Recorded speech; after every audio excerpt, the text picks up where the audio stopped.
Iced coffee. It's a beautiful invention. Welcome back to lesson 4.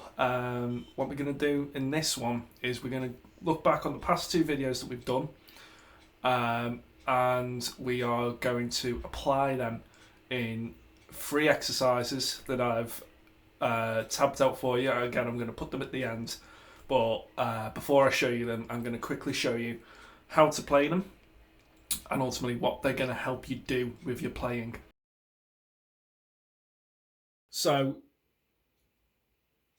this first exercise goes back to the major and minor scales that we covered earlier. And what the aim is on this is to increase your articulation and to just break apart the scales so we're not stuck in the same shapes. These aren't going to be particularly musical, so I wouldn't put them into a song, but they're great to integrate into your warm up before you start playing properly. Okay, so the first shape we're going to look at, it's going to be on the D. We're going to hit the 10th fret and just let all these notes ring out. So we're going to go 10th on the A, 9th on the D, and 11th on the G, and then back to the 9th. So it should sound like this. Again, very dissonant, but you'll get there. It's just for a warm up. So then we're going to move up to 12th on the A. Use your middle finger, and then 10th on the D and 14th on the G. And we're going to do the same idea. So we're going to play through all the notes and then come back down one. So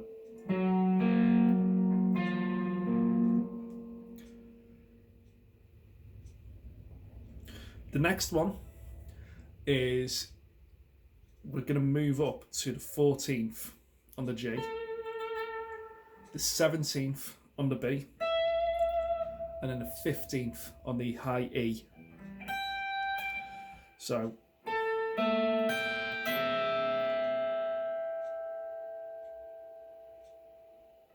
and then we move down to 12th on the G, 14th on the B, and 10th on the high E. So really not very musical, but again, it's just a warm up. So you should end up with just going to play it very slowly. And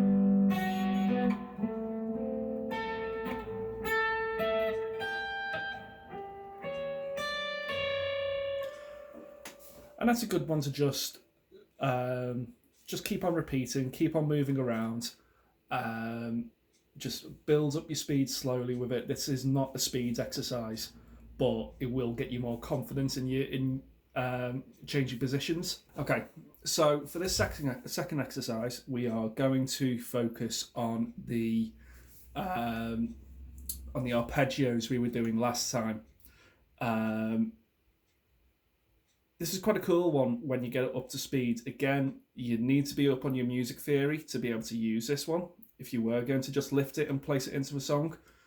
But it sounds dead impressive when you get it up to speed and gets you really confident and comfortable with the idea of arpeggios. We're only going to be using the top 3 strings. So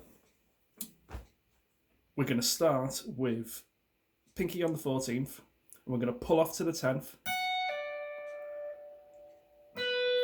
12th on the B, 11th on the G, and then we're going to slide down to the 9th, 10th on the B, 9 on the high E, hammer onto the 12th, and slides up to the 17th, where it's going to be a pull off onto the 13th,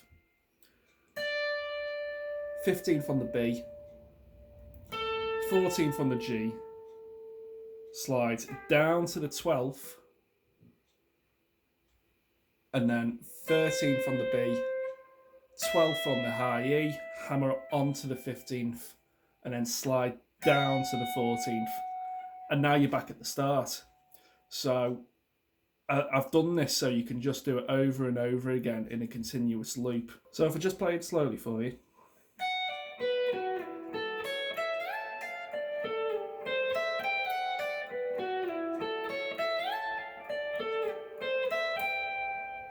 So this last one, I'm not going to go into too much detail because I will be here forever telling you each position on the neck. So I'm just going to show you. I am going to include the tab at the end. Basically, what it is we're going to take the minor scale from last time.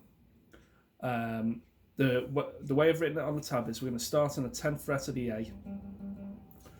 And what you're essentially doing is you're moving up in groups of 4, and then at the end of each 4 you are moving the start note.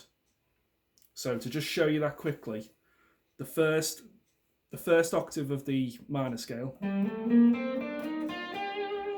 we're going to start on the first note here and play up 4 notes. So now after that group of 4, we're going to start at the 12th fret now and play 4 notes again. And at the end of that 4, we're going to start at the 3rd note, the 13th fret.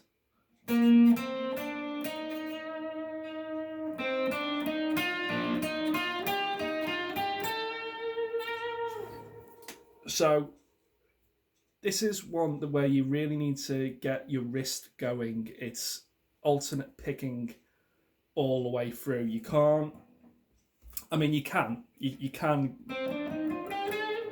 just down pick it all the way, but the whole thing of this is getting your speed and articulation up. So alternate picking all the way up.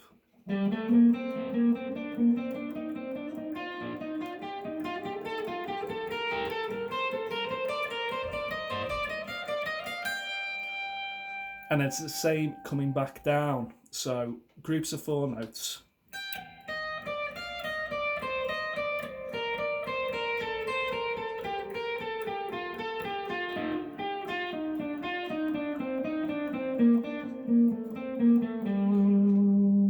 So what we've ended up with there is some really useful, relatively easy warm-up patterns that if you integrate into your daily practice, you will see the results. You will be smoother, you will be more articulate, and your speed will eventually increase in time with use of a metronome. So I'm going to include the tabs at the end, as I said.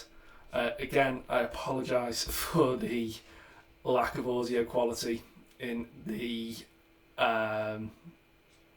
actual demonstration. Don't know what went on there. I'm going to endeavour now to find out what went on. But thank you very much again. I'll see you next time.